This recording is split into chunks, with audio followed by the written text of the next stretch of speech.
ငါမရှိလင်ငါဟာမရှိတရားဒေသနာတော်ဒီနေ့ညတဝသဘင်ခန္ဓာကိုရှင်ဘုန်းတော်သခင်ရှင်တော်မြတ်ဘုရားဤမဟာကရုဏာဂုဏ်ကိုအာယုပြုကတိကျုဖွဲ့ဆိုအပ်သောဝန္ဒနာပနာမအာတိတဂါထာကိုရွတ်ဆိုပူဇော်ခြင်းဖြင့်စတင်ကြရအောင်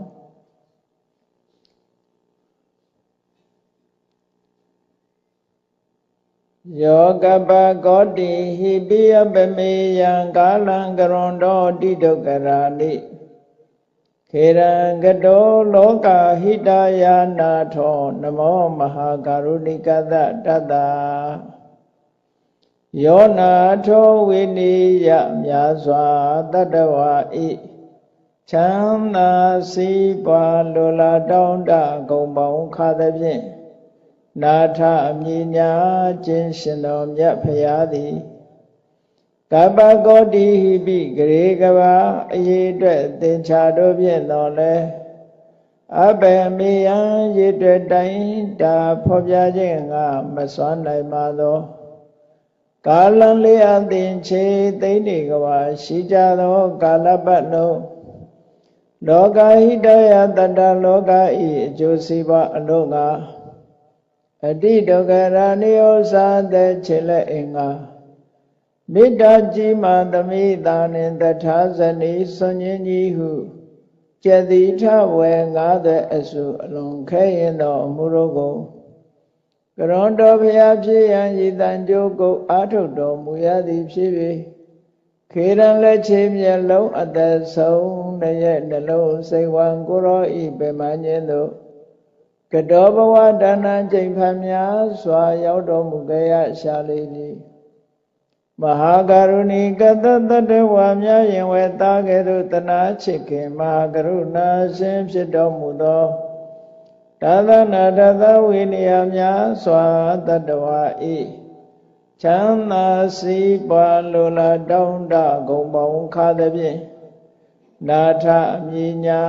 ထိုရှင်တော်မြတ်ဖရာအားနမောယုတိပြောင်းပြောမှန်ကိုလျော်၍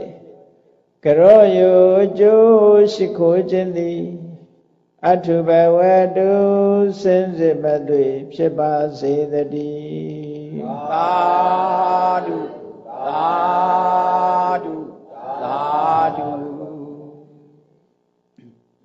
ငါမရှိလင်ငါဟာမရှိမြတ်စွာဘုရားဟောကြားတော်မူခဲ့တဲ့ဒေသနာတော်တွေထဲမှာဝိပဿနာဉာဏ်အမြင်ဖြင့်ဆင်ခြင်စဉ်းစားနိုင်ဖို့ဆိုပြီးတော့တသံတရားတုံးကလွယ်မှားပြီးတော့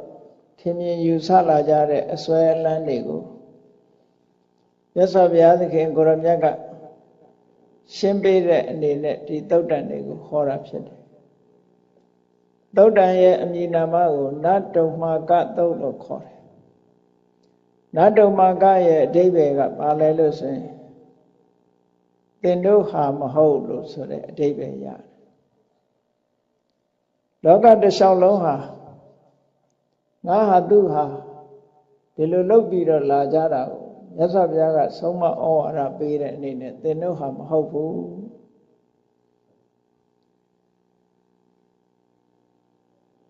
အထင်မှားအမြင်မှာတန်တရားမှာအလွန်ရှိကြခဲ့တဲ့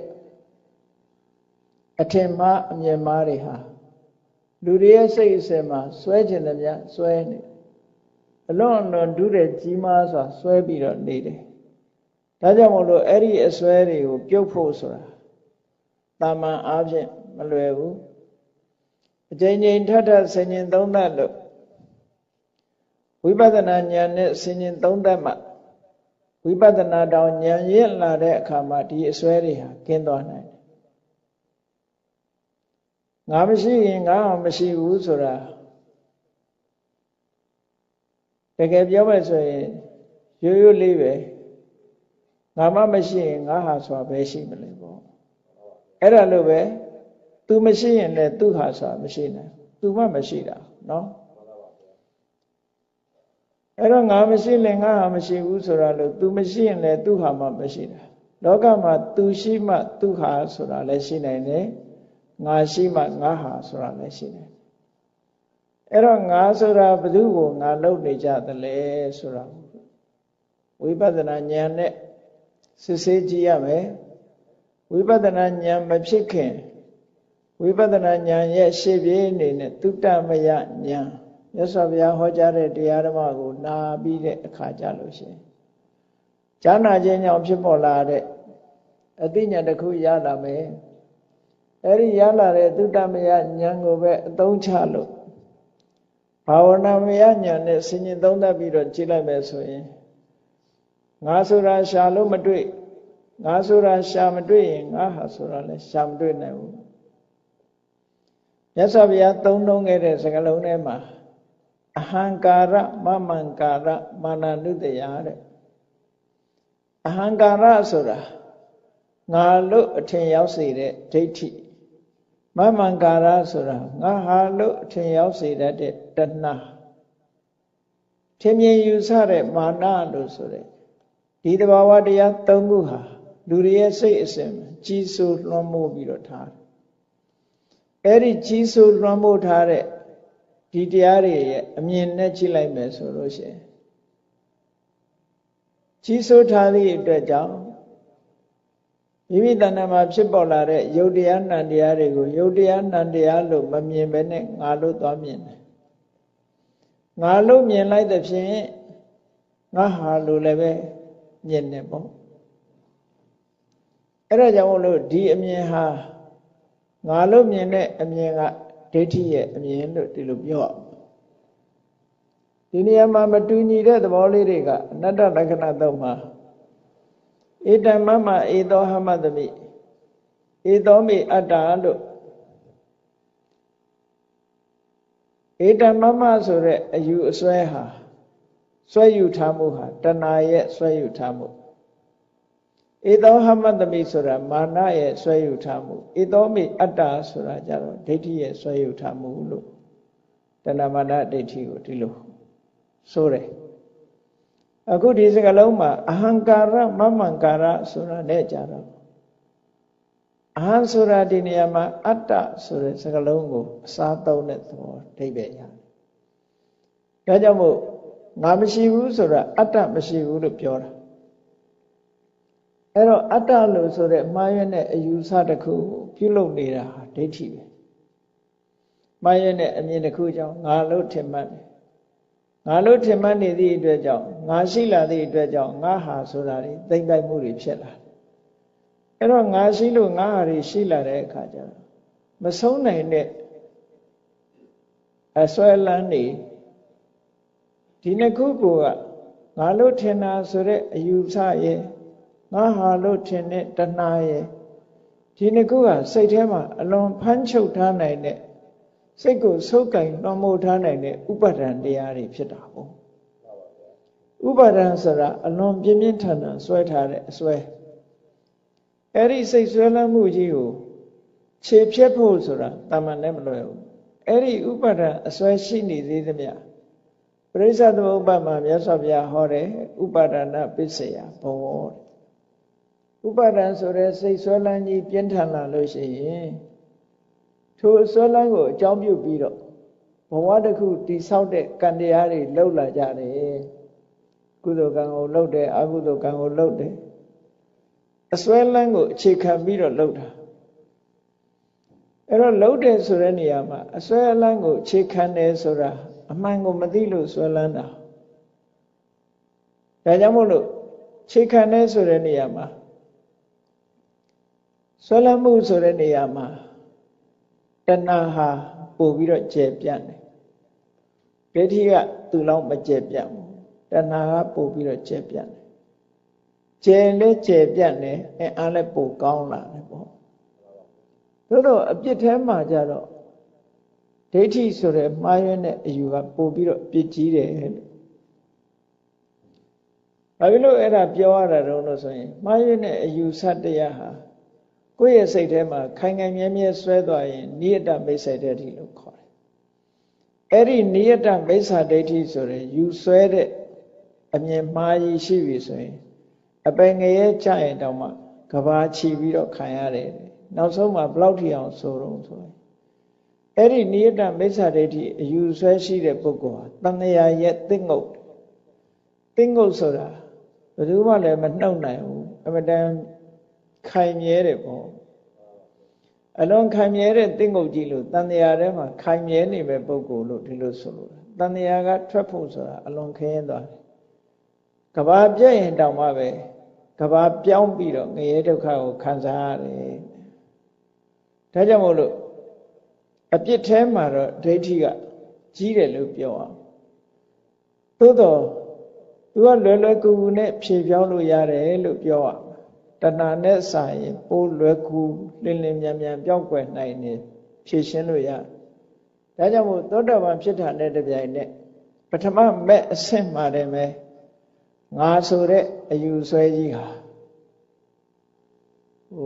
ဖယ်ရှင်းလို့ရသွားတယ်ပေါ့သောတာပတိမက်စိတ်နဲ့တည်းပဲသူကရှင်းပြလိုက်နိုင်တယ်ပေါ့ပထမအဆင့်မှာတည်းပဲသူကရှင်းပြခြင်းကိုခံရတယ်သို့သောငါဟာလို့မြင်နေတဲ့တဏှာအစွဲကြတော့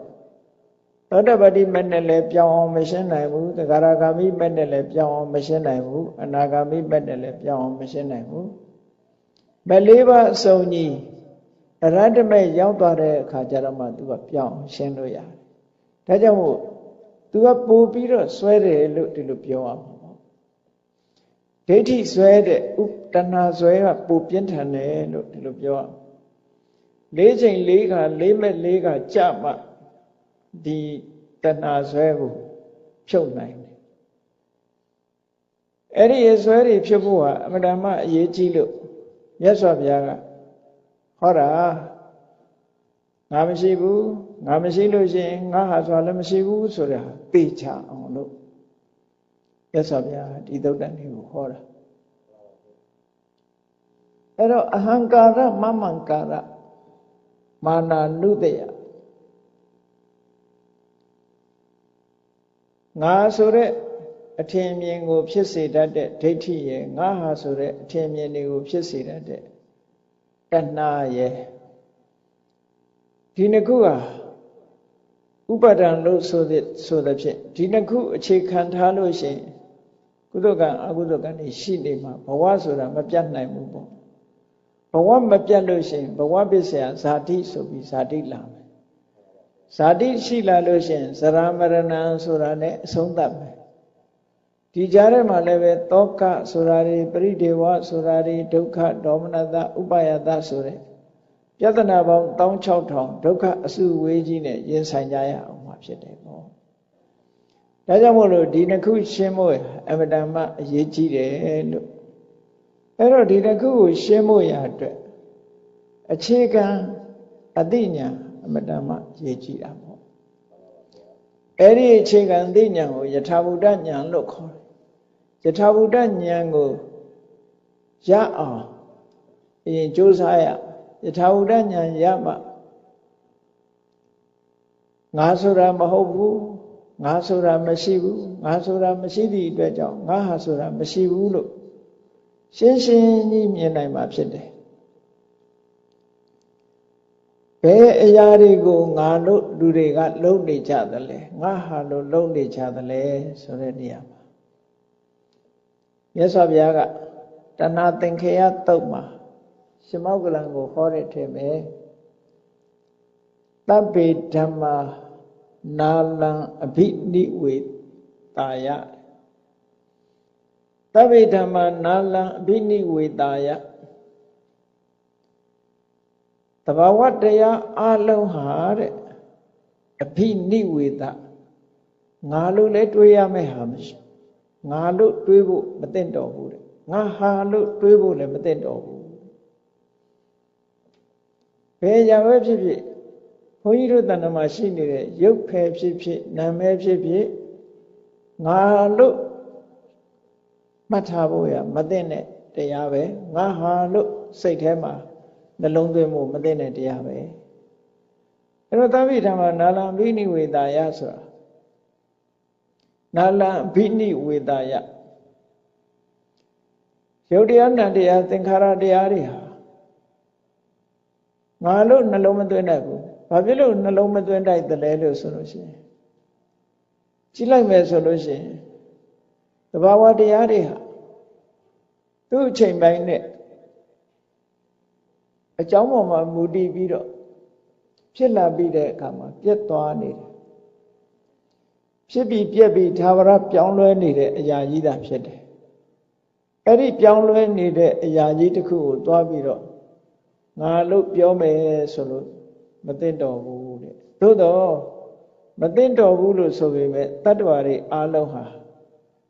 ယုတ်ဓမ္မနန္ဓမ္မသင်္ခါရတရားတွေကိုငါလို့ဆွဲမှတ်နေတာငါဟာလို့ဆွဲမှတ်နေတာအဲ့ဒါကိုပြောင်းပြန်ပြန်ပြည့်ရမယ်ဒီအမြင်ကိုပြောင်းပြန်ပြန်ပြည့်ရမယ်လို့သူတို့ဆိုလို့အဲ့ဒီလိုပြောင်းပြန်ပြန်ပြည့်နိုင်မှပြောင်းပြန်ပြန်ပြည့်လို့မြင်လာတဲ့အမြင်ကိုကြတော့မှယထာဘူတညာနာမှန်ကန်တဲ့ညာအမြင်ဆိုတာဖြစ်လာနိုင်တယ်ဒီလိုဆိုတာအဲ့တော့ကြောင့်ဒီသုတ္တမှာဆိုရင်မြတ်စွာဘုရားကယံဘိက္ခဝေနတ္တုမကံတံပစေထဒီစကားကအစချပြီးတော့ဟောထားတာจิตသားယဟန်တို့သင်တို့ပိုင်ဆိုင်တဲ့အရာမဟုတ်တဲ့သဘာဝတရားကိုစွန့်ပစ်လိုက်ကြတဲ့ယံဘိက္ခဝေနတ္တုမကံတံပစေထမင်းတို့မပိုင်တဲ့ဟာကိုမင်းတို့ဟာမဟုတ်တဲ့အရာကိုစွန့်ပစ်ကျတော့စွန့်ပစ်ခိုင်းတာတံဝောပိဟိနဟိတယဒုက္ခယဘဝိတ္တိအဲ့ဒီလိုစွန့်ပစ်နိုင်မှကောင်းကျိုးချမ်းသာတွေကိုရနိုင်မယ်တဲ့ကျိုးစီးပွားနဲ့ချမ်းသာဒုက္ခကိုရနိုင်အဲ့ဒီစွန့်ပစ်ခြင်းသည်ဟိတဒုက္ခလို့ဆိုတဲ့အခြေအနေကောင်းတွေနဲ့ချမ်းသာဒုက္ခအတွက်ဖြစ်လာလိမ့်မယ်အဲ့ဒါလို့မဟုတ်လို့ရှိရင်တန်တရားမှာအခြေအနေကောင်းတာတို့ချမ်းသာဒုက္ခတို့မရနိုင်ဘူးလို့ဒီလိုပြောတာယန္တဘိက္ခဝေနတ္တုမကံမင်းတို့ဟာမဟုတ်တဲ့အရာကိုစွန့်လွတ်လိုက်ကြလို့ဆိုတာလူတွေကဆုတ်ကင်ထားတာဆုတ်ကင်ထားတယ်ဘယ်လိုဆုတ်ကင်သိမ့်ပိုက်ထားလဲဆိုရင်ငါလို့ဆုတ်ကင်ထားတယ်ငါဟာလို့ဆုတ်ကင်ထားတယ်အဲ့ဒီဆုတ်ကင်ထားမှုတွေကိုလွတ်လိုက်ကြလို့ပြောတာဆိုပါစို့လျှက်စစ်မီးကြိုးကိုအကာဝယ်မလုပ်ဘဲနဲ့လျှက်စစ်မီးကြိုးကိုသွားဆုတ်ကင်မယ်ဆိုရင်လျှက်စစ်လက်လျှက်စစ်ကူးပြီးတော့ထပ်လိုက်ပြီးတော့ဒုက္ခရောက်မှာပေါ့အဲ့တော့လိုပဲဒီသင်္ခါရတရားတွေပေါ်မှာငါဆိုတဲ့အတွေးငါဟာဆိုတဲ့အတွေးနဲ့သွားပြီးတော့ဆုတ်ကင်မထားနဲ့တဲ့ဆုတ်ကင်ထားလို့ရှိရင်ပြဿနာပေါင်း16000နောက်ကလိုက်လာလိမ့်မယ်ဒါကြောင့်မို့လွတ်ထားလိုက်တဲ့ငါလည်းမဟုတ်ဘူးငါဟာလည်းမဟုတ်ဘူးဘုရားကအစချီပြီးတော့ဒီလိုဟောတာယံဘိက္ခဝေနတ္တုမကံတံပစေထသင်တို့ဟာမဟုတ်တဲ့အရာကိုစွန့်လွတ်လိုက်ကြတံဝောပိဏအဲ့ဒါလို့စွန့်လွတ်လိုက်ပြီဆိုရင်ဟိတယဒုက္ခယဘဝိတ္တိဟိတဒုက္ခအလို့အခြေအနေကောင်းတွေနဲ့ချမ်းသာဒုက္ခအလို့ငါဖြစ်လာလိမ့်မယ်လို့ဒီလိုဟောပြီးတော့ကိစ္စဘိက္ခဝေနတ္တုမကံသင်တို့ဟာမဟုတ်ဘူးဆိုတာဘာကိုပြောတာလဲဆိုပြီးတော့တစ်ခုစီတစ်ခုစီရှင်းတယ်ဘုန်းကြီးတို့တွေကဘာကိုငါလို့ဆွဲတယ်လဲဘယ်ဟာကိုငါဟာလို့ဆွဲတယ်လဲလို့လိုက်ပြီးတော့ကြည့်လိုက်မယ်ဆိုလို့ရှိရင်လူတိုင်းလေပြောရုံနဲ့ပြောတာမဟုတ်ဘူးငါကငါဟာကဆိုတဲ့အပြောနဲ့ပြောနေတာဒါဖြင့်ငါဆိုတာဘယ်သူကိုပြောတာလဲလို့လိုက်ပြောလိုက်မယ်ဆိုရင်လူရဲ့တဏ္ဍာမှာယုံနဲ့နံဒီနှစ်ခုပဲရှိတာလေတခြားမှမရှိတာအဲ့တော့ငါလို့လက်ညှိုးထိုးပြောလိုက်တာ physical body ရုပ်တရားကြီးပြောတာလားသို့မဟုတ် mind လို့ဆိုတဲ့အတိနံတရားကိုပြောတာလားဘယ်အရာမှငါလို့ပြောเสียမရှိဘူးရုပ်သက်သက်ကိုငါလို့ပြောရင်ရုပ်ကြီးကဘာမှသိတာမဟုတ်ဘူးနံတရားနဲ့ကင်းကွာသွားတာနဲ့တပြိုင်နက်ပြစ်လိုက်ရမယ်ဟာကြီးပဲအဲ့တော့ physical body ဆိုတဲ့ရုပ်တရားဟာနာနဲ့ကင်းကွာသွားတာနဲ့တပြိုင်နက်ဘာမှလုံနိုင်တာမဟုတ် စွန့်တတ္တိတစ်ခုမှမရှိဘူးယုံနဲ့နာနှစ်ခုပေါင်းစပ်လိုက်တော့မှလူဟာစကားပြောတယ်ရည်တယ်ငိုတယ်လှုပ်ရှားတယ်ဆိုတာဖြစ်လာတာအဲယုံနဲ့နာနဲ့တစ်ခုစီခွဲထားလိုက်လို့ရှိရင်ခွဲလိုက်တာနဲ့တပြိုင်နက်ဘာမှလှုပ်ရှားမှုပြောဆိုမှုဆိုတာဘာမှမရှိဘူးနှစ်ခုပေါင်းစပ်လိုက်တဲ့အခါလှုပ်ရှားဥပမာဘာနဲ့တူတော့ဆို robot ဆိုတဲ့စက်ရုပ်ကလေးလိုပဲစက်ရုပ်ကလေးဟာကရိယာအစုံတက်ဆင်ပြီးတော့ထားလိုက်တဲ့အခါမှာသူကလှုပ်ရှားတယ်သွားလာတယ်ပြောဆိုတယ်ဒီလိုလုပ်နိုင်တာအဲတစားစီဖြုတ်လိုက်မယ်ဆိုလို့ရှိရင်တော့သူဟာဘာမှလှုပ်ရှားမှုဆိုတာဒီမဖြစ်နိုင်ဘူးတဲ့အဲ့ဒါလိုပဲအလုံးချုံငုံပြီးတော့တေချာစဉ်းစားကြည့်လို့ရှိရင်ဘုန်းကြီးတို့တွေရဲ့တဏ္ဍာမှာရှိတဲ့ရုပ်နဲ့နာဒီနှစ်ခုဟာရုပ်ကြည်တက်တက်လည်းဘာမှမလုပ်နိုင်ဘူးနာညိတက်တက်ကလည်းဘာမှမလုပ်နိုင်ဘူးရုပ်နဲ့နှစ်ရပ်ပေါင်းစပ်လာတဲ့အခါကျတော့မှသွားတယ်လာတယ်စားတယ်တောက်တယ်ဆိုတာဖြစ်လာတာအဲ့ဒီသဘောလေးကိုမြင်အောင်ကြည့်ဖို့လိုတယ်ဒီနှစ်ခုပေါင်းစပ်ပြီးတော့ရုပ်ကိုငါလို့ပြောမလားနာမ်ကိုငါလို့ပြောမလားပြောရင်တစ်ခုခုကိုပြောတော့မယ်အဲ့ဒီပြောသမျှဟာတွေဟာငါဆိုတာတစ်ခုမှမဟုတ်ဘူးငါလို့ပြောเสียမရှိဘူးဘာကြောင့်တော့ဆိုဆိုင်ရာအကြောင်းတွေကြောင့်ဖြစ်ပြီးတော့ဖြစ်ပြီးပြည့်နေတဲ့သဘာဝတရားကြီးများတာဖြစ်တယ်ငါလို့ငါပိုင်တာလည်းမဟုတ်ဘူးငါလည်းမဟုတ်ဘူးငါမရှိဘူးငါမရှိသည့်အတွက်ကြောင့်ငါဟာဆိုတာလည်းမရှိဘူးလို့ဒီလိုဆိုလိုတာနော်အဲ့ဒီမှာမြတ်စွာဘုရားကဒါကဝိပဿနာဉာဏ်နဲ့ဆင်ခြင်မှသိနိုင်တာယထာဘုဒ္ဓဉာဏ်နဲ့ဆင်ခြင်ဖို့လိုအပ်တယ်ပေါ့တာမန်အသိဉာဏ်နဲ့တော့မသိနိုင်ဘူးတာမန်အသိဉာဏ်နဲ့ဆိုလို့ရှိရင်ဟေ့ငါဆိုတာဘယ်ဟာလဲလို့ဆိုရင်ကိုယ့်ကိုလက်ညှိုးထိုးပြီးဒါငါပဲလို့ပြောကောင်းပြောလိုက်မှာပေါ့သို့တော့အဲ့ဒီသူလက်ညှိုးထိုးလိုက်တဲ့အရာဝတ္ထုကြီးတစ်ခုဟာသူ့စိတ်တိုင်းညာတစ်ခုမှဖြစ်မလာမှလည်းမဟုတ်ဘူးသူလှုပ်ထားတာလည်းမဟုတ်ဘူးသူနဲ့လည်းသက်ဆိုင်တာလည်းမဟုတ်ဘူးသူ့တဘာဝအတိုင်းသူဖြစ်ပြီးတော့ပြက်နေတဲ့အရာကြီးတစ်ခုပဲဘာနဲ့ဥပမာတူတုံးဆိုလို့ရှိရင်ကိုယ်ဘေးမှာရှိနေတဲ့တစ်ပင်ကြီးတစ်ပင်ကိုငါလို့ပြောတာနဲ့သွားတူနေတယ်ပေါ့တစ်ပင်ကသူ့ဟာသူမျိုးစေ့ကနေသူ့ဟာသူပေါက်လာတာပေါက်လာပြီးတော့သူ့ဟာသူပဲကြီးထွားပြီးတော့နောက်ဆုံးကြတော့ဒီတစ်ပင်ဟာတေချိန်တန်သိသွားတာအဲ့ဒီဟာကိုသွားပြီးတော့တစ်ပင်ကိုငါလို့သွားယူဆတယ်လို့ဖြစ်လာတော့အဲ့တော့လူရဲ့ခန္ဓာမှာရှိတဲ့ရုပ်တည်နံတွေဟာလည်းပဲဒီသဘောပဲသူ့သဘာဝနဲ့သူဖြစ်နေတာသူမျိုးစေ့ကြောင့်သူပေါက်လာပြီးတော့အချိန်မရွေးသူကပျက်စီးနေတဲ့အရာတစ်ခုသာလည်းဖြစ်တယ်ပြောင်းလဲနေတဲ့အရာတစ်ခုသာဖြစ်တယ်သို့သောလူတွေရဲ့စိတ်ထဲမှာဒါရှိနေတယ်လို့ထင်နေကြတယ်ပေါ့တကယ်ကတော့ရှိနေတာမဟုတ်ဘူးသာဝရရွေလျားပြီးတော့နေတဲ့အရာတစ်ခုဖြစ်ပြီးရင်ပြတ်သွားလို့ရှင်နောက်တစ်ခုကဆက်ပြီးတော့အစားထိုးနေတာအဲ့ဒီအစားထိုးနေတာတွေကိုတူတူပဲလို့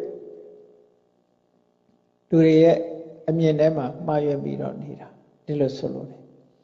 အဲ့ဒါကြောင့်မြတ်စွာဘုရားကသင်တို့ဟာမဟုတ်ဘူးလို့ဆိုတာသင်တို့ဟာမလုံဘူးဆိုတာယဟန်တွေကိုပြောတဲ့အနေနဲ့သင်တို့ဟာမဟုတ်ဘူးသင်တို့ဟာမဟုတ်တာဘာကြောင့်သင်တို့ဟာမဟုတ်တော့သင်တို့ဆိုတာလည်းမရှိဘူးပေါ့သင်တို့ဆိုတာမရှိလို့သင်တို့ဟာမဟုတ်ယဟန်တွေကြတော့ဘယ်လိုနှလုံးသွင်းလဲဆိုငါမဟုတ်ရင်ငါဟာလည်းမရှိဘူးပေါ့အဲ့ဒီအဓိပ္ပာယ်မျိုးဆိုလို့တယ်အဲ့တော့မြတ်စွာဘုရားက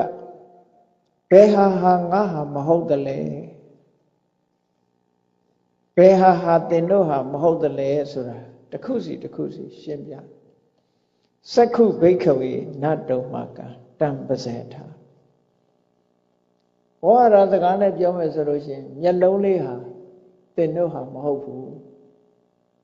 မျက်လုံးလေးဟာသင်တို့ဟာမဟုတ်ဘူးတံပဇေထအဲ့ဒီမျက်လုံးလေးကိုစွန့်ထားလိုက်ကြလို့ဆိုတာတွဲမနေနဲ့ငါဟာလို့သိမ့်ပိုက်မနေနဲ့နော်သိမ့်ပိုက်လဲရမှာမဟုတ်ဘူးငါဟာလို့သိမ့်ပိုက်ပြီမဲ့လို့ပိုင်မှာမဟုတ်ဘူးလို့ဒီလိုပြောတာနော်အဲ့ဒါကြောင့်မို့လို့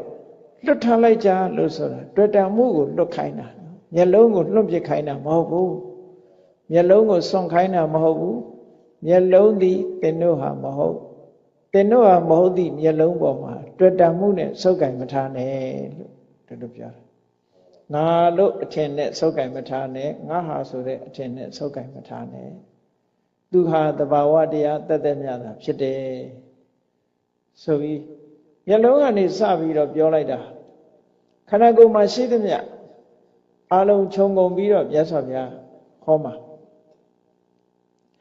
ကဲမျက်လုံးလေးကငါမဟုတ်ဘူးငါဟာမဟုတ်ဘူးဆိုတာလေးကိုကြည့်မျက်လုံးဆိုတဲ့သဘာဝတရားဟာလူတွေထင်နေကြတယ်ကဲမျက်လုံးတစ်ခုကိုပြောမယ်လူတိုင်းမှာမျက်လုံးရှိတယ်အဲ့ဒီမျက်လုံးလေးကိုလေ့လာဆန်းစစ်ပြီးတော့ကြည့်လိုက်မျက်လုံးမှာနှမျိုးမှတ်ထားရမယ်တတ္တံပါရစက္ခုဆိုတဲ့ဒီမျက်လုံးကြီးအသားဆိုင်ကြီးကိုဆိုလိုတာတတ္တံပါရစက္ခုဆိုတဲ့မျက်လုံးအသားဆိုင်ကြီးကတစ်ခုအဲ့ဒီမျက်လုံးအသားဆိုင်ကြီးမှာရှိတဲ့ရူပယုံဆိုတဲ့အဆင်းအာယုံရဲ့ထင်ဟပ်တဲ့အကြည့်ဓာတ်ကလေးတစ်ခုအဲ့ဒီအကြည့်ဓာတ်ကလေးကိုပတာဒစက္ခုလို့ခေါ်တယ်ကြံတဲ့အသားဆိုင်မျက်လုံးကြီးကိုအလုံးကြီးကိုတော့ဒါကတတ္တမရစက္ခုလို့ခေါ်တယ်အဲ့ဒီတတ္တမရစက္ခုဆိုတဲ့မျက်လုံးကိုတည်တည်ချာချာဓာတ်ခွဲကြည့်လိုက်လို့ရှိရင်အဲ့ဒီမျက်လုံးကြီးတစ်ခုဟာဘာတွေပဲတွေ့နိုင်တော့မျက်လုံးကြီးကိုဆန်းစစ်ပြီးရှာဖွေကြည့်လိုက်ရင်မျက်လုံးထဲမှာဟုတ်လားပျော့မာအတုံးခဲဖြစ်နေတဲ့ပထဝီပဲတွေ့နိုင်တယ်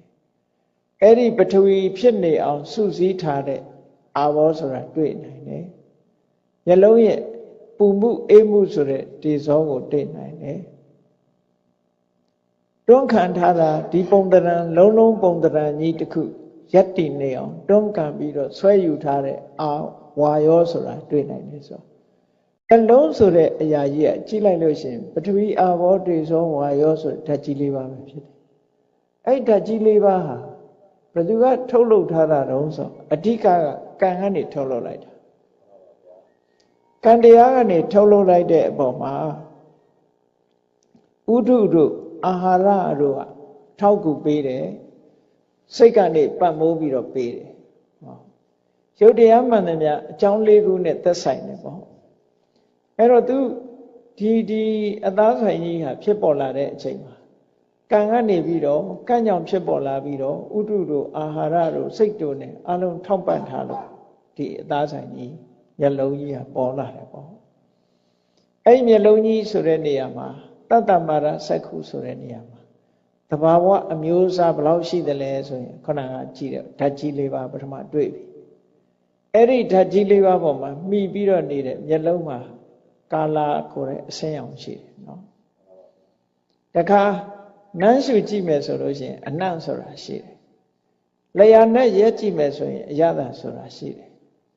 အဲ့ဒါရဲ့တုံ့ပြန်ပြီးတော့အကြောင်းတစ်ခုကိုဖြစ်ပေါ်စေနိုင်တဲ့ဩဇာဓာတ်ဆိုတာရှိတယ်ဆိုတော့ပေါင်းလိုက်တော့အဲ့ဒီမျက်လုံးမှာမျက်လုံးဆိုတဲ့အသားဆိုင်ကြီးဟာ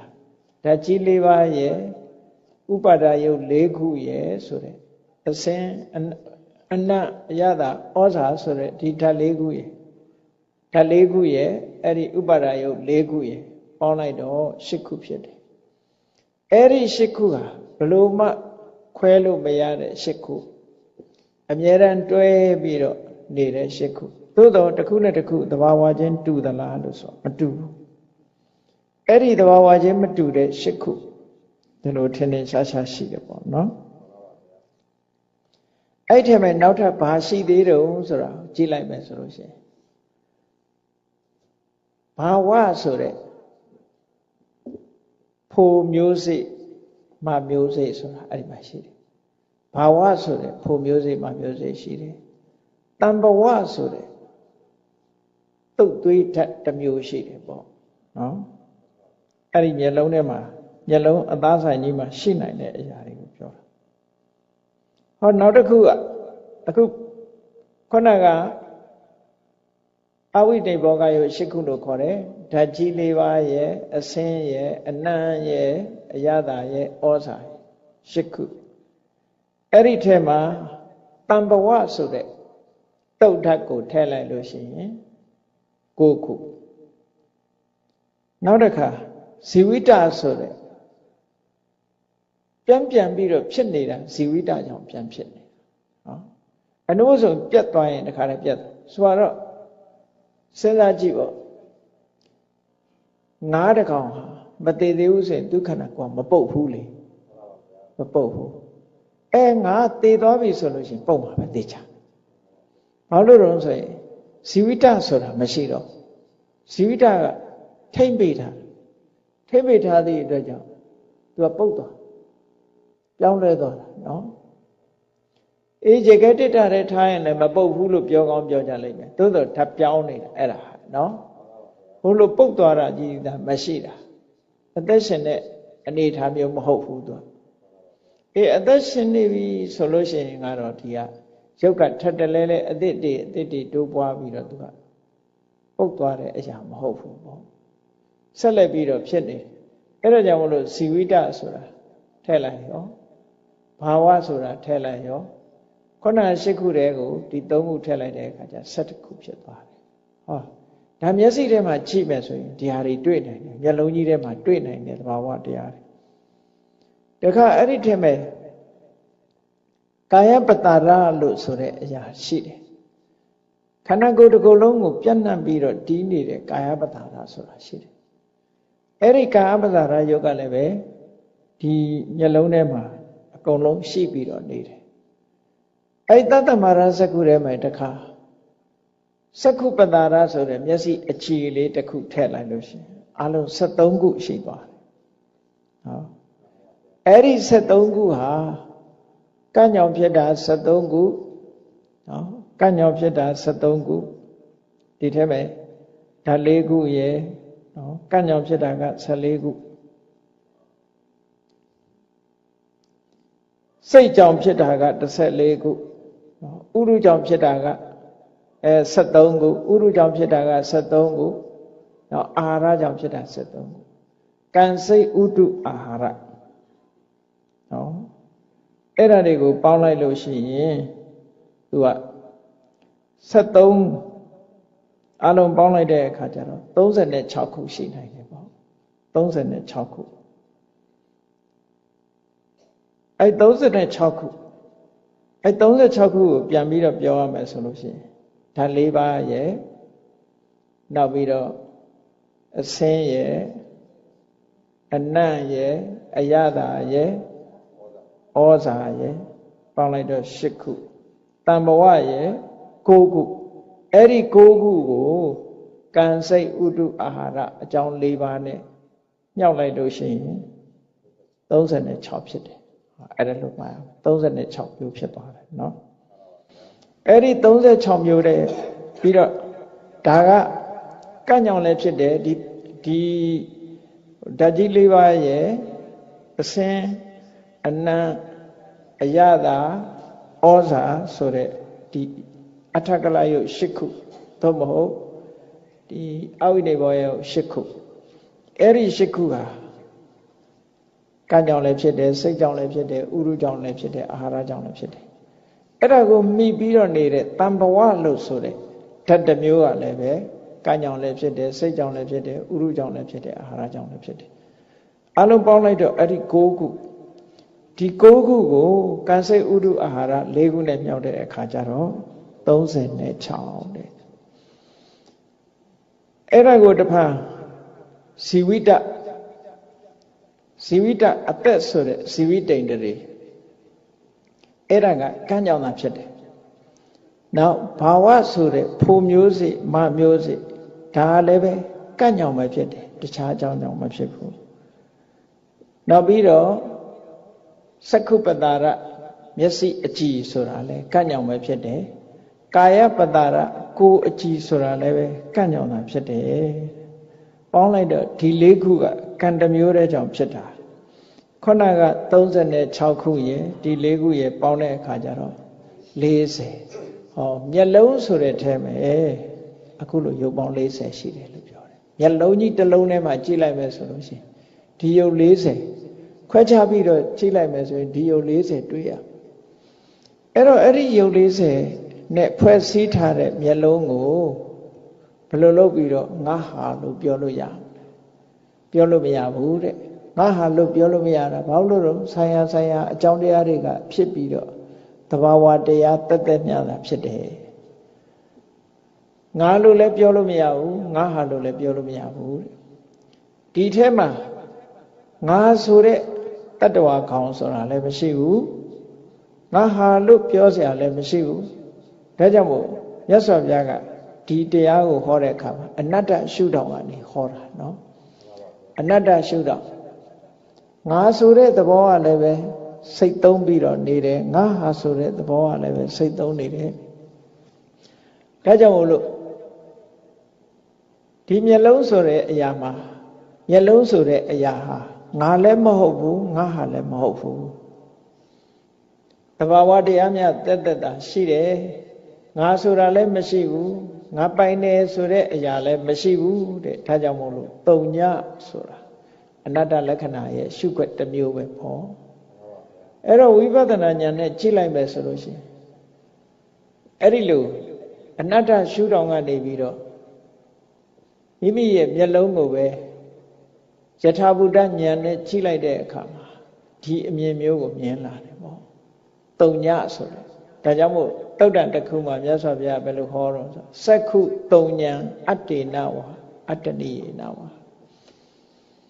မျက်လုံးဆိုတာတဲ့ဘာမှမရှိတဲ့အရာတစ်ခုဖြစ်တယ်ဘာမှမရှိဘူးဆိုတာမျက်လုံးဒီငါလည်းမဟုတ်ဘူးငါဟာလည်းမဟုတ်ဘူး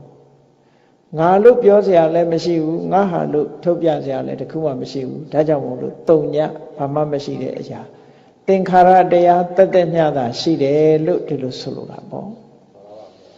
ရိုဘောဆိုတဲ့စက်ရုပ်ကလေးကိုတစ်ခုစီဖြုတ်ကြည့်လို့ရှိရင်အထဲထဲမှာဘာမှတွေ့မှာမဟုတ်ဘူးပေါ့နော်အစိတ်ပိုင်းလေးတွေပဲတွေ့မယ်ခုနကစကားပြောနေတာဘယ်ကပြောတာတုံးလို့လိုက်ကြည့်မယ်ဆိုရင်သူရှာလို့တွေ့မှာမဟုတ်ဘူးပေါ့အလုံးပေါင်းစပ်လိုက်တဲ့အခါမှာဖြစ်ပေါ်လာတဲ့အရာမျှတာဖြစ်တယ်ပေါ့တစ်ခုစီဒီဖယ်ထားလိုက်တာတဲ့တပြိုင်နက်အကုန်လုံးအရာခတ်သိမ်းမှာဘာမှလှုပ်ရှားနိုင်တဲ့စွမ်းရင်တတ္တိတွေမရှိဘူးတဲ့သဘာဝတရားတက်တက်မျှတာဖြစ်တယ်လို့ဒါကြောင့်မို့မြတ်စွာဘုရားကစက္ခုနတုံမကတံပဇေထမျက်လုံးဟာမင်းတို့ဟာမဟုတ်ဘူးတဲ့တံပဇေထအဲ့ဒီမျက်လုံးပေါ်မှာတဏှာနဲ့သိမ့်ပိုက်ပြီးတော့ငါဟာလို့အထင်နေနဲ့ဆွဲလန်းပြီးတော့မနေကြနဲ့တဲ့လွတ်ထားလိုက်ကြတံဟောပိဟိနံဟိတယဒုက္ခယဝိတ္တိအဲ့ဒီလိုလွတ်ထားလိုက်ပြီဆိုလို့ရှိရင်တော့ဟိတဒုက္ခလုံးကချမ်းသာလာလိမ့်မယ်လို့ဒီလိုပြောတာဒါဖြင့်အဓိပ္ပာယ်ပြောင်းပြန်ပြီးတော့ကြည့်ပေါ့မျက်လုံးပေါ်မှာဆွဲလန်းတဲ့တဏှာမှားရတဲ့အမြင်ကိုမစွန့်လွတ်နိုင်ဘူးဆိုလို့ရှိရင်ဘာဖြစ်နိုင်တော့ဆိုတော့ဒုက္ခဖြစ်မှာပဲဘယ်လိုဒုက္ခတွေလာတာတုံးလို့ဆိုတော့ကြည့်လေမျက်စိမှာတစ်စုံတစ်ခုထိခိုက်လာပြီလို့ထင်တဲ့အခါကျတော့အော်ငါမျက်လုံးဆိုတဲ့ဆွဲလေးနဲ့လူမှာတောကတွေဖြစ်လာတာအနည်းဆုံးတောကဖြစ်လာတာတောကဖြစ်တယ်ဆိုတော့ငါဟာလို့ထင်လို့တောကဖြစ်တာဟုတ်ငါဟာလို့မထင်ဘူးဆိုရင်တောကဖြစ်မှာမဖြစ်တာနော်ကိုမပိုင်ဘူးကိုဟာမဟုတ်ဘူးလို့မြင်လိုက်တာနဲ့တပြိုင်နက်တောကဟာဖယ်ရှားပြီးသားဖြစ်သွားတယ်ဒါကြောင့်မို့အဲ့ဒီတောကဆိုတာကိုဖယ်ရှားနိုင်ဖို့အတွက်မြတ်စွာဘုရားကအမြင်ကိုပြောင်းခိုင်းတာပဲအမြင်ပြောင်းတယ်ဆိုတာတန်တရားကနေပြီးတော့မှားလာတဲ့အမြင်တွေငါဆိုတဲ့အမြင်ငါဟာဆိုတဲ့အမြင်တွေဟာတကယ်တော့မှန်ကန်တဲ့အမြင်မဟုတ်ဘူး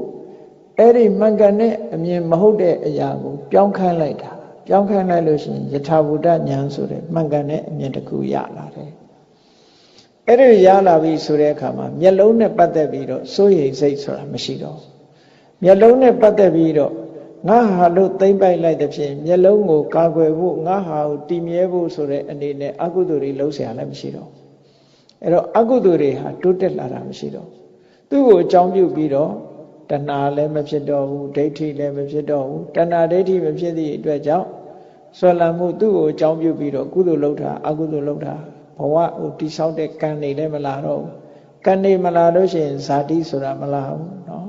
ဘဝဆိုတဲ့ဇာတိမလာဘူးမလာတာနဲ့တပြိုင်နက်စရာမရဏလည်းမရှိဘူးတောကပရိဒေဝဆိုတာတွေမရှိတော့အလုံးဒုက္ခတွေကချုပ်ငြိမ်းသွားတယ်လို့ မျက်လုံးနဲ့ပတ်သက်ပြီးဒုက္ခငြိမ်းသွားပြီလို့တို့တစ်ခုချင်းတစ်ခုချင်းမြတ်စွာဘုရားကနေပြီးအစွဲတွေကိုဖြုတ်ခိုင်းတာဥပမာဘယ်လိုပေးထားတော့ဆိုမြတ်စွာဘုရားယဟန်တွေကိုတရားဟောရင်ဒီသုတ်တံကိုဟောတော့ကဘုရားက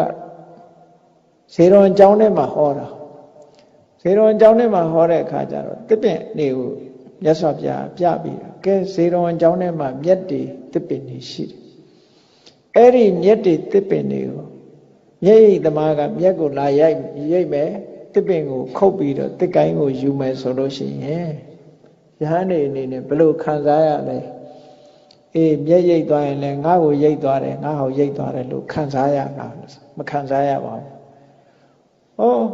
မျက်ကိုယူသွားရင်ငါ့ကိုယူသွားတယ်ငါဟာယူသွားတယ်လို့မခံစားရဘူးလေ။မျက်ကကိုမှမဟုတ်တာပဲကိုယ်ထဲမှာမသက်ဆိုင်။အဲ့ဒီလောက်ထိအောင်ကိုဒီခန္ဓာကိုယ်ရဲ့မိမိနဲ့ဆက်ဆက်နေတဲ့ယုတ်တရားနံတရားတွေပေါ်မှာသင်္ခါရေပရတောပတ္တတခြားဟာအနေနဲ့မြဲအောင်ကြည့်ရမယ်လို့ဆိုတော့ငါဆိုတာနဲ့ဝေးသွားပြီးတော့တခြားဟာနော်သူများငါမဟုတ်ဘူးဘာလို့လဲဆိုသူကသဘာဝတရားတစ်ခုတက်တက်ပဲငါဟာမဟုတ်ဘူးငါလည်းမဟုတ်ဘူးသူများဖြစ်တယ်ဒါမို့သင်္ခါရေပရတောပတ္တသင်္ခါရတရားတွေကိုဒစိမ့်တရားကိုမသိတဲ့အရာလို့ရှုနိုင်အောင်ကြိုးစားရမယ်အဲ့ဒီရှုွက်ဘာကိုပြောတာလဲဆိုအနတ္တကိုမြင်တဲ့သဘောပဲနော်အနတ္တဆိုတာအဲ့ဒီသဘောကိုပြောတာတုံညလို့မြင်တာလဲအနတ္တကိုမြင်တာပဲငါဟာမဟုတ်ဘူးလို့မြင်တာလည်းပဲအနတ္တကိုမြင်တာပဲအဲ့ဒီအနတ္တမြင်ဖို့ဆိုတာမြတ်စွာဘုရားပွင့်မှမြင်လို့ရတယ်အနိစ္စတို့ဒုက္ခတို့ကဘုရားမပွင့်မိပဲလည်းမြင်လို့ရတယ်တကယ်ပညာရှိပုဂ္ဂိုလ်တွေကအနိစ္စဆိုတာဟောပြောနိုင်တယ်ဒုက္ခဆိုတာဟောပြောနိုင်တယ်လူတွေလည်းအတော်သင့်သိကြတယ်ဘာဖြစ်လို့တော့ဆိုကိုရှိမှကိုသုံးနေတဲ့ပကံလေးကွဲသွားရင်အော်မမြဲဘူးဆိုတာသိတယ်နော်ကိုဝတ်တဲ့အဝတ်ကလေးတွေစုပ်သွားတယ်ကိုအိမ်ကပန်းပွင့်လေးတွေကျွေသွားတယ်ဒါတွေကိုကြည့်ပြီးတော့အော်မမြဲဘူးဆိုတာလွယ်လွယ်ကူကူနဲ့သိနိုင်ကြတယ်ဒုက္ခဆိုတာလဲလူတွေကခလုတ်တိုက်တာနဲ့ဒုက္ခလို့អော်တာဆိုတော့ဒုက္ခအကြောင်းလည်းသိနိုင်ကြတယ်သို့တော့ငါဟာဆိုတဲ့အစွဲကြတော့ဖြောက်ဖို့မတန်မှခဲရင်နေပေါ့အနတ္တအတ္တမဟုတ်ဘူးငါမဟုတ်ဘူးငါမဟုတ်ဘူးဆိုတဲ့ဒီအမြင်ကတော့မြတ်စွာဘုရားပွင့်လာမှဒီအမြင်ကိုမြင်နိုင်စွာရှိတယ်မြတ်စွာဘုရားမတိုင်ခင်ကဘာသာတရားတွေကိုဟောပြောပြီးတော့နေကြတဲ့ဒီဆရာကြီးတွေဆိုလို့ရှိရင်ဒီဘောင်ကိုကြော်ပြီးတော့သူတို့မသွားနိုင်ဘူးငါဆိုတဲ့ယူဆွဲမှုတွေဟာသူတို့မှာရှိနေတယ်အတ္တဆိုတဲ့အရာကိုကြော်ဖြတ်ခြင်းကမစွမ်းနိုင်ကြဘူးအနတ္တဆိုတဲ့အသိကိုသူတို့ဘယ်တော့မှမရောက်ဘူးတဲ့မြဲတဲ့အပေါ်မှာဒါလေးကတော့အမြဲတမ်းမြဲနေသေးတဲ့အရာလေးသူတို့မှာရှိနေသေးတယ်မြတ်စွာဘုရားသခင်ကိုရမြတ်ကသုတ်တန်တစ်ခုမှဆိုရင်ဟောထားတယ်မြူမုံလေးလောက်ဖြစ်စေတဘာဝတရားတွေထဲမှာမြူမုံလေးလောက်သေးတဲ့အရာလေးပဲဖြစ်စေမြဲတဲ့အရာရှိမဲ့ဆိုလို့ရှိရင်တဲ့တရားကျင့်စရာမလိုတော့ဘူးအဲ့ဒီမြဲတဲ့အရာလေးကိုပဲမှီပြီးတော့နေလို့ရနိုင်တယ်ပေါ့ထာဝရမြဲအောင်တရားကျင့်စရာမလိုတော့ဘူးတဲ့တရားကျင့်ရတယ်ဆိုတာမမြဲသည့်အတွက်ကြောင့်ဒီမမြဲတဲ့အရာတွေကိုတည်တည်ချာချာသိပြီးနောက်ဆုံးသင်္ခါရတရားတွေရဲ့ကုံရဆုံးရနိဗ္ဗာန်ကိုမျက်မှောက်ပြုနိုင်ဖို့ရာအတွက်မြတ်သောအကျင့်ကိုကျင့်ရတာလို့မမြဲလို့မြဲတဲ့အရာမရှိလို့တရားအထောက်ရတယ်တရားကျင့်ရတယ်လို့ဒီလိုဆိုတာအဲ့တော့မြတ်စွာဘုရားမျက်လုံးနဲ့ပတ်သက်ပြီးတော့ယဟန်တွေကိုဟောလိုက်တယ်မျက်လုံးဟာသင်တို့ရဲ့ဥစ္စာမဟုတ်ဘူးအဲ့ဒီမျက်လုံးပေါ်မှာတွေ့ပြီးတော့မနေကြနဲ့အဲ့ဒီမျက်လုံးပေါ်မှာတွေ့တာမှုတွေကိုဖယ်ရှားလိုက်ကြဖယ်ရှားလိုက်လို့ရှိရင်ချမ်းသာဒုက္ခရလိမ့်မယ်လို့ဒီလိုဟောတာနည်းနည်းဖယ်နိုင်ရင်နည်းနည်းချမ်းသာမှာပဲများများဖယ်နိုင်ရင်များများချမ်းသာလုံးဝဖယ်နိုင်ရင်လုံးဝချမ်းသာတယ်ပေါ့မျက်စိနဲ့ပတ်သက်ပြီးတောကဆိုတာမလာနိုင်တော့ဘူးပေါ့အဲ့ဒါလိုပဲဒါတွေမဲ့ရှိဖို့မှလားလို့ဆိုမဟုတ်ဘူးနောက်တစ်ခုမြတ်စွာဘုရားရူပါဘိက္ခဝေနတောမကတံပဇေထတေပဇေထတေဝပိဟိနဟိတယဒုက္ခယဘောဓိ မျက်စိနဲ့မြင်ရတဲ့အဆင်းအာယုံမျက်စိထဲမှာထင်ဟပ်လာတဲ့အဆင်းအာယုံဟာလည်းမင်းတို့ဟာမဟုတ်ဘူးတဲ့သင်တို့ရဲ့ဟာမဟုတ်ဘူးတဲ့အဲ့ဒီပုံမှာလည်းပဲတွေ့တာပြီးတော့မထားကြနဲ့ဆွန့်လွတ်လိုက်ကြသိမ့်ပိုက်ပြီးတော့မထားကြနဲ့ဆွန့်လွတ်လိုက်ကြအဲ့ဒီဆွန့်လွတ်နိုင်လို့ရှိရင်ဟိတဒုက္ခအကျိုးစီးပွားချမ်းသာအလို့ကဖြစ်လာလိမ့်မယ်စိတ်ချမ်းသာမှုတွေရလာလိမ့်မယ်ကိုယ်ချမ်းသာမှုတွေရလာလိမ့်မယ်ဒီလိုဆိုလိုတာနော်အဲ့တော့လောကမှာလူတွေကမျက်စိနဲ့မြင်တဲ့အဆင်းအာယုံပေါ်မှာလည်းသွားတွေ့တာပဲဘလို့သိမ့်ပိုက်တော့ငါဟာလို့သိမ့်ပိုက်တာပဲအဆင်းဆိုတာကိုယ်တဏ္ဍာမှာရှိတဲ့ရုပ်အဆင်းကိုလည်းကိုမြင်လို့ရတယ်ငါလို့လည်းသိမ့်ပိုက်တာပဲအပြင်မပစ္စည်းဆိုရင်ငါဟာလို့လည်းသိမ့်ပိုက်တာပဲအဲ့ဒီသိမ့်ပိုက်မှုတွေဟာဒုက္ခကိုသာဖြစ်စေတယ်ဒါကြောင့်မို့လို့ငါမရှိသည့်အတွက်ကြောင့်ငါဟာဆိုတာမရှိဘူးလို့ဒီလိုရှုမြင်သုံးသပ်ပြီးတော့မျက်စိကမြင်ရတဲ့အဆင်းအာယုန်တွေကိုလည်းပဲတွေ့တာပြီးတော့မထားကြနဲ့ဆွန့်လွတ်လိုက်ကြလို့ဒီလိုခေါ်တာဒါရမလလို့ဆိုတော့မျက်စိနဲ့စက်တဲ့အခါမှာကြည့်မျက်စိတဲကိုအဆင်းအာယုန်ကလာပြီးတော့ထင်ဟပ်တယ်မျက်စိနဲ့အဆင်းဆုံလိုက်တယ်ဆုံလိုက်တဲ့အခါကျတော့ဘာပေါ်လာတော့ဆိုနောက်တစ်ဘာဝတစ်ခုကမြင်သိစိတ်ကလေးပေါ်လာတယ်အဲ့ဒီပေါ်လာတဲ့မြင်သိစိတ်ကလေးကလည်းငါလားလို့ဆိုမဟုတ်ဘူးတဲ့ငါလည်းမဟုတ်ဘူးငါဟာလည်းမဟုတ်ဘူးအဲ့ဒီမြင်သိစိတ်ကလေးပေါ်မှာလည်းပဲခေါင်းကငါဟာဆိုတဲ့အယူဆွဲမထားကြနဲ့သူ့ကိုလည်းပဲဆွန့်လွတ်လိုက်ကြဆွန့်လွတ်တယ်ဆိုတာတွေ့တာပြီးတော့မနေနဲ့တဏှာနဲ့တွေ့ပြီးတော့မထားနဲ့တွေ့ထားလို့လည်းမရဘူးလို့ဆိုလို့တယ်နော်တွေ့လို့မရဘူးဆိုတာဘာလို့လို့ဆိုရင်ဒီမြင်သိစိတ်ဆိုတာလေးကခဏလေးပဲဖြစ်တာအဲ့ဒီခဏလေးဖြစ်တဲ့အရာကိုသွားပြီးတော့တွေ့လို့ရှိရင်ဘယ်ဟာကိုတွေ့မှာတော့ကိုကတွေ့မလို့စိတ်ထဲကငါဟာလို့သိမ့်ပိုက်လိုက်တဲ့အချိန်မှာဟိုကမရှိတော့ဘူးလေမရှိတော့အဲ့ဒါလောက်ထိအောင်လင်မြန်နဲ့နှုံးနဲ့ပျက်စီးသွားတဲ့အရာတွေကိုများစွာသောသင်္ခါရတရားတွေကိုငါဟာလို့ပြောရင်ကိုပြောလိုက်တဲ့အချိန်လေးမှာပဲပြောင်းလဲသွားပြီဟိုကဒါကြောင့်မို့လို့တွေ့လို့မရဘူးလို့ဒီလိုလဲပြောကြတာပေါ့နော်တွေ့တာလို့ကိုမဖြစ်တဲ့အရာတွေဟောမျက်စိကလည်းငါဟာမဟုတ်ဘူးနော်မျက်စိထဲမှာထင်ဟပ်လာတဲ့အဆင်းအာယုံကလည်းငါဟာမဟုတ်ဘူးမျက်စိနဲ့အဆင်းအာယုံထင်လို့ဆုံလို့ဖြစ်လာတဲ့မြင်သိစိတ်ကလေးကလည်းငါဟာမဟုတ်ဘူးတခါအဲ့ဒီသုံးမျိုးပေါင်းစုံလိုက်တဲ့အခါမှာစိတ်နဲ့အာယုံရဲ့စုံစည်းပေးမှုဆိုတဲ့ဖတ်တာပေါ်လာတယ်အဲ့ဒီဖတ်တာကလည်းစက္ခုတံဖတ်တာတဲ့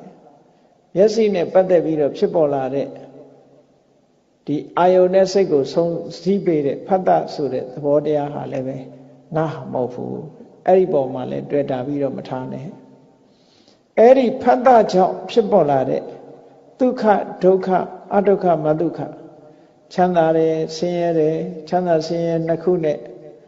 ဒီမထင်ရှားဘူးဆိုတဲ့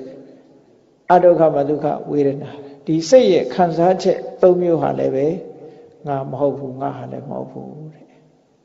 ဟောမျက်စိနဲ့ပတ်သက်ပြီးတော့ဖြစ်တဲ့သဘာဝတရားတွေအားလုံးကိုမြတ်စွာဘုရားကအသေးစိတ်ဟောတာနော်အသေးစိတ်ဟောလိုက်တာအဲ့ဒါဆိုလို့ရှိရင်မျက်စိနဲ့ပတ်သက်တာသူကကုံတလောင်းဖြစ်သွားကုံတလောင်းဖြစ်တော့မျက်စိနဲ့ပတ်သက်ပြီးတော့အကုသိုလ်ဖြစ်เสียတခုမှမရှိတော့ဘူးတွေ့တာเสียလည်းတခုမှမဖြစ်တော့ဘူးတဏှာလည်းမဖြစ်ဘူးဒိဋ္ဌိလည်းမဖြစ်ဘူးမာနလည်းမဖြစ်ဘူးမဖြစ်တော့ဘူးဆိုလို့ရှိရင်ဟိတဒုက္ခတဲ့အခြေအနေတွေကောင်းလာတယ်အခြေအနေတွေကောင်းလာသည့်အတွက်ကြောင့်ချမ်းသာမယ်အရေးတကြီးပထမဆုံးတွေ့ရမယ့်ချမ်းသာကတော့တောကကင်းပြီးတော့စိတ်နှလုံးအေးချမ်းတယ်ပူပန်တယ်ကြောင်းကြတယ်ဆိုတာမလာတော့ဘူးစိတ်နှလုံးကအေးမြသွားတယ်ဘာကြီးပဲဖြစ်ဖြစ်ပူတာမရှိတော့ဘာကြောင့်လို့ဆိုရင်ဒါတွေကကိုမမဟုတ်တာကိုရှိမှဟုတ်လားမြက်ပင်လေးတစ်ပင်ဟာခြောက်သွားလဲလူတွေဘာမှမဖြစ်ဘူးလေတစ်ပင်လေးတစ်ပင်သေသွားလဲဘာမှမဖြစ်ဘူးလေအဲ့ဒါလို့ထိအောင်ကိုယ်တဏ္ဍာမှာဖြစ်တဲ့သဘာဝတရားတွေကိုဒီလောက်ထိအောင်ရှုမြင်နိုင်ပြီဆိုလို့ရှိရင်လူတွေရဲ့တဏ္ဍာမှာတောကဆိုတာဖယ်ဖြောင်းနိုင်ပြီလို့အဲ့ဒီတိုင်းပဲနောက်ထပ်ဆက်ပြီးတော့စဉ်းစားဖို့မြတ်စွာဘုရားတစ်ခုချင်းဟောတာ သောတံဘိက္ခဝေနတ္တုမကံတံပစေထာဟောနာနဲ့ပတ်သက်လာတယ်အဲ့ဒီနာဟာလည်းသင်တို့ဥစ္စာမဟုတ်ဘူးတဲ့အဲ့ဒီပုံမှာစိတ်ကတွေ့ပြီးတော့မထားနဲ့တွေ့ထားလို့လည်းမရဘူးငါဟာလို့ယူဆသိမ့်ပိုက်ထားမယ်ဆိုရင်သူကသူ့တော်ဝါအတိုင်းဖြစ်ပြီးတော့သူ့ဆိုင်ရာအကြောင်းတွေကြောင့်သူကသူဖြစ်ပြီးနောက်ဆုံးမှာပျက်စီးသွားတဲ့အရာပဲဖြစ်တယ်ပေါ့အဲ့ဒီနားထဲမှာလာပြီးတော့ထင်ဟပ်တတ်တဲ့အတန်ဆိုတာလဲငါဟာမဟုတ်တယ်လေအတန်ဆိုတာလဲကြားပြီးပျောက်သွားတာပဲယတ္တိနေတာမရှိဘူးအဲ့တော့နားဆိုတာလဲဖြစ်ပြီးတော့ပြတ်သွားတဲ့အရာပဲအတန်ဆိုတာလဲကြားပြီးပျောက်သွားတဲ့အရာပဲငါဟာလို့တွေ့တာဆရာတခုမှမရှိဘူးဒါကြောင့်မို့မတွေ့နဲ့အဲ့ဒါတွေကိုဆွန့်လွတ်လိုက်ကြလို့မြတ်စွာဘုရားဟောတာဟောနားနဲ့အတန်နဲ့ဆုံလိုက်တဲ့အခါမှာဇာတိစိတ်ဆိုတာပေါ်လာတယ်အဲ့ဒီဇာတိစိတ်ကလေးကလည်းအခိုက်အတန့်မှသာဖြစ်တာဖြစ်သည့်အတွက်ကြောင့်ဒါလည်းပဲငါတို့တင်တို့ဟာမဟုတ်ဘူးတဲ့ဆွန့်လွတ်ပြီးတော့ထားလိုက်ကြအဲ့လိုဆွန့်လွတ်ထားလိုက်လို့ရှိရင်ချမ်းသာဒုက္ခရလိမ့်မယ်ထို့တူပဲအဲ့ဒီသုံးခုပေါင်းဆောင်လိုက်တယ်နားရဲ့အတန်ရဲ့ဇာတိစိတ်ရဲ့ပေါင်းလိုက်တဲ့အခါမှာဆက်သွယ်မှုဆိုတဲ့ဖတ်တာပေါ်လာတယ်အဲ့ဒီဆက်သွယ်မှုဖတ်တာလေးကလည်းငါမဟုတ်ဘူးငါဥစ္စာမဟုတ်ဘူးဒါကြောင့်မို့လို့ဆွန့်လွတ်လိုက်ကြဒီလိုအသေးစိတ်ရှုပုံရှုနည်းတွေကိုမြတ်စွာဘုရားကယဟန်တွေကိုနတ်တော်မှာကတုတ်ပါဟောတာအဲ့ဒီဖတ်တာရှိလာလို့ရှိရင်လူဟာအတန်ကြားပြီးတော့ဒီတိုင်းနေတာမဟုတ်ဘူးလေตายရတဲ့အတန်လေးဆိုရင်ချမ်းသာတယ်ဒုက္ခဖြစ်တယ်စိတ်ထဲမှာမตายရတဲ့အတန်ကိုမကြိုက်တဲ့အတန်ဆိုလို့ရှိရင်ဒုက္ခဖြစ်တယ်နော်ตายရတာလည်းမဟုတ်ဘူးမตายရတာလည်းမဟုတ်ဘူးဆိုလို့ရှိရင်ကိုကြိုက်တာလည်းမဟုတ်ဘူးမကြိုက်တာလည်းမဟုတ်ဘူးဆိုရင်ဥပိ္ပခာဆိုတဲ့ခံစားချက်ဖြစ်တယ်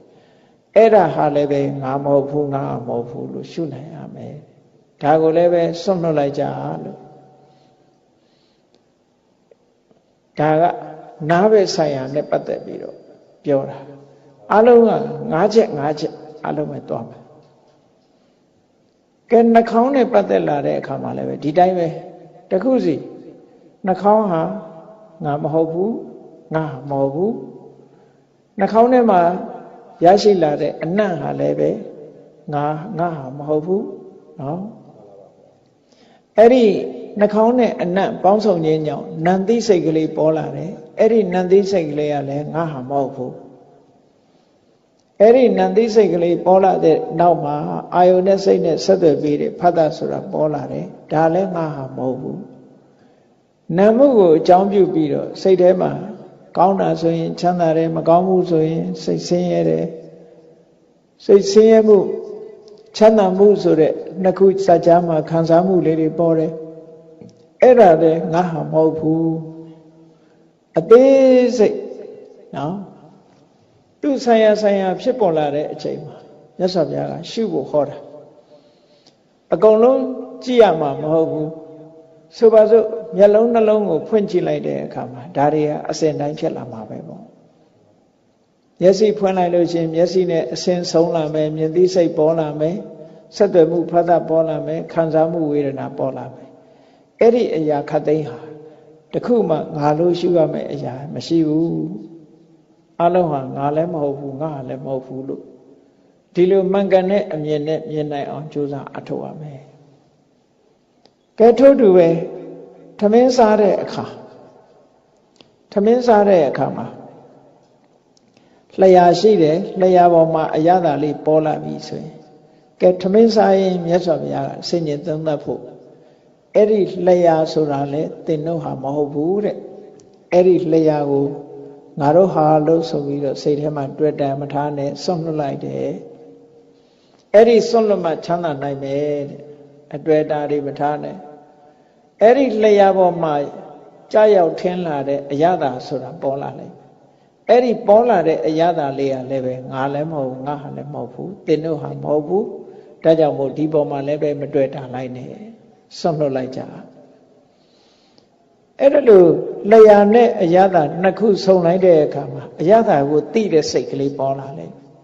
အဲ့ဒီသိတဲ့စိတ်ကလေးကိုလည်းပဲငါဟာလို့သွားပြီးတော့မစွဲလေနဲ့သူကလည်းပဲငါလည်းမဟုတ်ဘူးငါဟာလည်းမဟုတ်ဘူးလို့ဟောထမင်းစားရင်ဆင်ញင်သုံးသပ်ဖို့ပြောတာနော် ဟောနောက်တစ်ခါအဲ့ဒီမှာဒီသုံးခုစုံလိုက်တဲ့အခါကျတော့အာယုန်လေးနဲ့ဒီစိတ်လေးနဲ့ဆက်သွယ်ပေးနေတဲ့ဖတ်တာဆိုတာလာလေအဲ့ဒီဖတ်တာလာတဲ့အခါကျတော့မှကောင်းတဲ့အရာသာလေးဆိုလို့ရှိရင်လူကကျင့်တတ်တယ်ပျော်ရွှင်တယ်မကောင်းတဲ့အရာသာဆိုလို့ရှိရင်မကြိုက်ဘူးဒုက္ခဖြစ်တယ်ကောင်းမကောင်းမထင်ရှားဘူးဆိုလို့ရှိရင်ခံစားမှုကလည်းမထင်ရှားဘူးဆိုအဲ့ဒီလို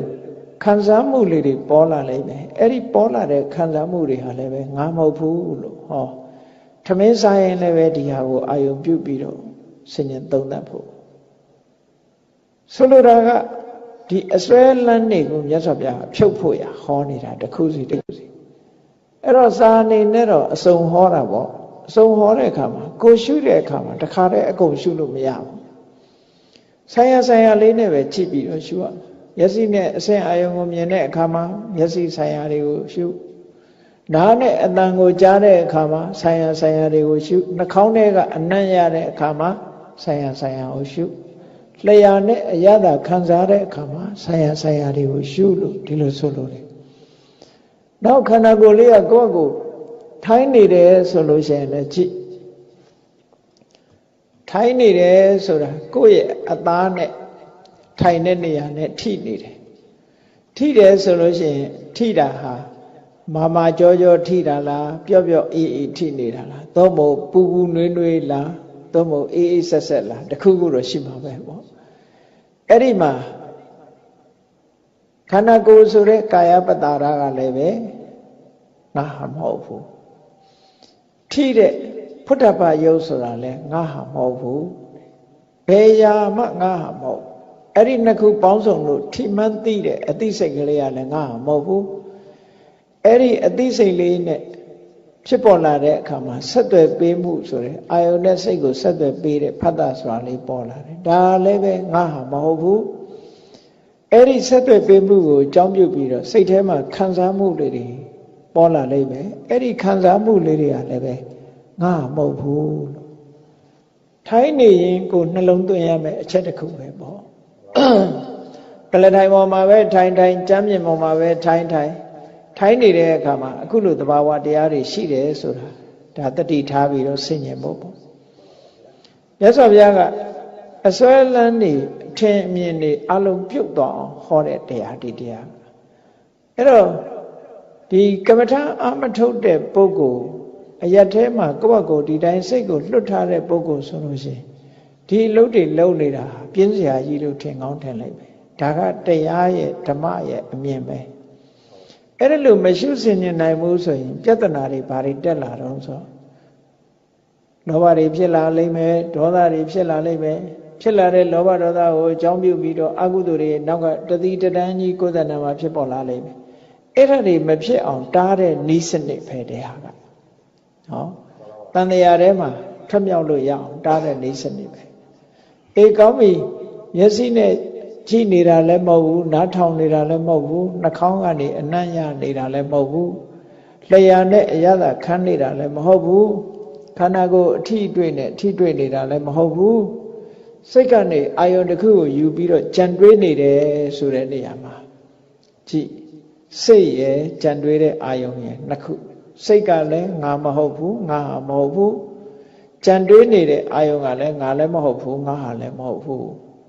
အဲ့ဒီနှစ်ခုပေါင်းစပ်လို့ဖြစ်လာတဲ့ကြံသိစိတ်ကလေးကလည်းငါလည်းမဟုတ်ဘူးငါဟာလည်းမဟုတ်ဘူးသူ့သဘာဝအတိုင်းဖြစ်တယ်အဲ့ဒီလိုကြံသိစိတ်ဒီသုံးမျိုးပေါ်လာတဲ့အခါမှာအာယုန်နဲ့စိတ်နဲ့ဆက်သွယ်ပေးမှုထိခိုက်မှုလေးတွေဝင်လာတယ်အဲ့ဒီဝင်လာတဲ့ဖတ်တာဆိုတာလဲငါလည်းမဟုတ်ဘူးငါဟာလည်းမဟုတ်ထိခိုက်မှုအရှိန်ကြောင့်ချမ်းသာတယ်ဆင်းရဲတယ်ဆိုတာပေါ်လာတယ်အဲ့ဒါလဲငါလည်းမဟုတ်ဘူးငါဟာလည်းမဟုတ်ဘူးလို့ဆိုဓာရတစ်ခုမှသူက၅မျိုးသဘာဝတရားတွေဖြစ်ပေါ်လာတာတွေကိုဝိပဿနာအနေနဲ့ရှုခိုင်းတာမြတ်စွာဘုရားတကယ်ကတော့အနိစ္စလက္ခဏာအနေနဲ့ရှုခိုင်းတာမဟုတ်ဘူးအနတ္တလက္ခဏာအနေနဲ့ရှုခိုင်းတာတဲ့အဲ့တော့အနတ္တလက္ခဏာဆိုတာငါမဟုတ်ငါမဟုတ်ဆိုတာဟာဒါအနတ္တလက္ခဏာကိုရှုတာတုံညဆိုတဲ့အဓိပ္ပာယ်ကိုဖော်ပြတာအဲ့ဒီတုံညငါဆိုတဲ့အဖြစ်မှကင်းတယ်ငါဥစ္စာဆိုတဲ့အဖြစ်မှကင်းတယ်တဘာဝတရားတက်တက်မြတ်တာဖြစ်တယ်ဆိုတဲ့ ဒီအမြင်ကိုမြင်လာနိုင်ပြီလို့ဆိုလို့ရှိရင်မျက်စိနားနာလျှာကိုယ်စိတ်ဆိုတာတွေနဲ့ပတ်သက်လာတဲ့အခါမှာလူတွေမှာဒီဆွဲလန်းမှုရဲ့မှားယွင်းစွာမြင်မှုဆိုတဲ့ဒိဋ္ဌိရဲ့တွေ့တာနေတဲ့တဏှာဆိုတဲ့ဒီဆွဲလန်းမှုကြီးတစ်ခုလုံးဟာဖယ်ရှားပြစ်နိုင်တယ်ပေါ့ဆွဲလန်းမှုမရှိတော့ဘူးဆိုလို့ရှိရင်ဥပါဒနာនិရောဓဘဝនិရောဓပဲဆွဲလန်းမှုချုပ်ငြိမ်းသွားတာနဲ့တပြိုင်နက်ဘဝကိုရစေနိုင်တဲ့ကံတရားတွေလုံနေတာလည်းပဲချုပ်ငြိမ်းသွားတယ်ပေါ့အဲ့ဒါလို့ချုပ်ငြိမ်းသွားလို့ရှိရင်ဘဝនិရောဓဇာတိនិရောဓဘဝဖြစ်ပေါ်လာမှုဆိုတာလေမွေးဖွားရခြင်းဆိုတာလေချုပ်ငြိမ်းသွားတယ်ဇာတိនិရောဓစရာမရဏဇာတိချုပ်ငြိမ်းသွားတာ ਨੇ အိုခြင်းတေခြင်းဆိုတာလည်းပဲချုပ်ငြိမ်းသွားရဲ့အဲ့ဒါချုပ်ငြိမ်းသွားတာ ਨੇ ဇာတိချုပ်ငြိမ်းတာနဲ့တပြိုင်နက်တောကဆိုတာစိတ်ထဲမှာပူနေရတာတွေပရိဒေဝဆိုတာမထိန်နိုင်လို့ငိုရတာတွေဒုက္ခကိုယ်ဆင်းရဲမှုတွေဒေါမနတစိတ်ဆင်းရဲမှုတွေဥပါယတစိတ်ရဲ့ပင်ပန်းမှုတွေဆိုတာဒါတွေဟာလုံးဝချုပ်သွားပြီးနောက်ဆုံးမှာဒုက္ခမှန်သမျှအဆုံးသတ်တဲ့နိဗ္ဗာန်ဆိုတာရရှိနိုင်မှာဖြစ်တယ်လောကမှာဒုက္ခတွေအဆုံးမသတ်သေးသမျှဒီဒုက္ခတွေမကုန်သေးသမျှတန်တရားထဲမှာဆင်းရဲဒုက္ခတွေကိုကြုံတွေ့နေကြရအောင်ပါပဲဒုက္ခဆိုတာတခြားဟာတွေကိုခေါ်တာမဟုတ်ဘူးအခုမျက်စိနာနာလျှာကိုယ်စိတ်ဆိုတာတွေနဲ့ဆက်သွယ်ပြီးတော့ဖြစ်လာတဲ့ဟာတွေကဒုက္ခတွေပဲအဲ့ဒီဒုက္ခတွေရဲ့ချုပ်ငြိမ်းမှုရရှိသွားမှသာလေကျန်တဲ့ဒုက္ခတွေရောဒုက္ခမှန်သမျှအကုန်လုံးချုပ်ငြိမ်းတယ်ဒါကြောင့်မို့လို့မြတ်စွာဘုရားဒါတွေကိုတတ္တဝါတွေဟာငါလို့ထင်နေကြတယ်ငါဟာလို့ထင်နေကြတယ်အဲ့ဒီငါလို့ထင်တယ်ငါဟာလို့ထင်တယ်ဆိုတဲ့အစွဲလန်းနေကြောင့်ပဲတန်တရားတွေကနေမထွက်မြောက်နိုင်ကြဘူးတဲ့တကယ်တော့ဒုက္ခတတ္တတာဖြစ်ပြီးဒုက္ခတတ္တမြတာချုပ်သွားခြင်းဖြစ်တယ်ဆိုတဲ့အမြင်သည်သာလေတကယ်ယထာဘူတအမြင်ဖြစ်တယ်လို့နတ္တမကတုတ်မှာမြတ်စွာဘုရားအခုလိုခေါ်တာဖြစ်ပါတယ်။တာယုတ္တနိကေမှာနတ္တမကတုတ်ကိုဘုန်းကြီးတို့ကငါမရှိလေငါဟာမရှိဆိုတဲ့ခေါင်းစဉ်နဲ့ဟောတာဖြစ်လို့ဒီတရားကတော့နည်းနည်းသဘောပေါက်ဖို့သဘောပေါက်နိုင်တော့လည်းပဲဆင်ခြင်မှုခက်ခဲတဲ့တရားတစ်ခုဝိပဿနာဉာဏ်ရင့်တန်မှဒီသဘာဝတရားတွေကိုအချိန်ချင်းဆင်ခြင်ပြီးတော့အချိန်ချင်းနှလုံးသွင်းနိုင်မယ်ဆိုလို့ရှိရင်ဘုန်းကြီးတို့တွေရဲ့တဏ္ဍမှာရှိတယ်မှားယွင်းနေတဲ့အမြင်တွေတွေ့တာမှုတွေလျှော့ချနိုင်မှာဖြစ်တယ်ထို့အမြင်မှားတွေနဲ့တွေ့တာမှုကိုဖယ်ရှားနိုင်လို့ရှိရင်ကံတရားတွေကိုလည်းရောပါစေမှာဖြစ်ပြီးနောက်ဆုံးတန်တရားဝကလွတ်ဖို့လမ်းကြောင်းပေါ်ကိုရောက်နိုင်တယ်လို့ကိုစီသဘောကျပြီးချင့်ကြံကြိုးကုပ်အားထုတ်နိုင်ကြပါစေကုန်သတည်း